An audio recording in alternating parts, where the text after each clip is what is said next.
Manufacturers have done everything they can in order to get every bit of fuel economy out of motors possible. And as standards continue to raise, they're having to come up with new tricks. And one of the things they've done lately is they're coming up with an overrunning alternator pulley. And what it is, it's basically a one-way clutch. I'm going to pull this one off just to kind of show you how it works.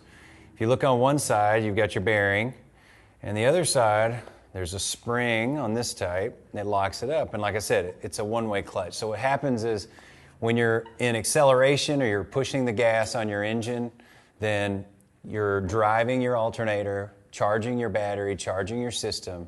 Now when you let off, the clutch spins. So you're not slowing down the engine or slowing down the vehicle under decel, and it allows you to eke out that little bit of fuel economy that you've got left.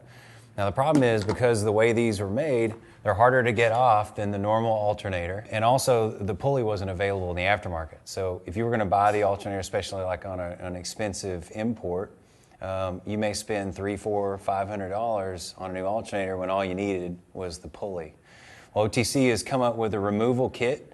This one comes with all the pieces you're going to need for almost every manufacturer. This was out of a Sebring.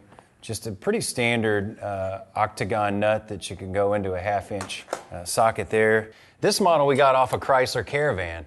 It's got a different type altogether. There's a 6-point nut down in the bottom you can barely even see, or bolt. Slide that in, take a 17 mil wrench. This is going to hold the outside. Take your 10 mil, open it up right there. That's going to pull it off.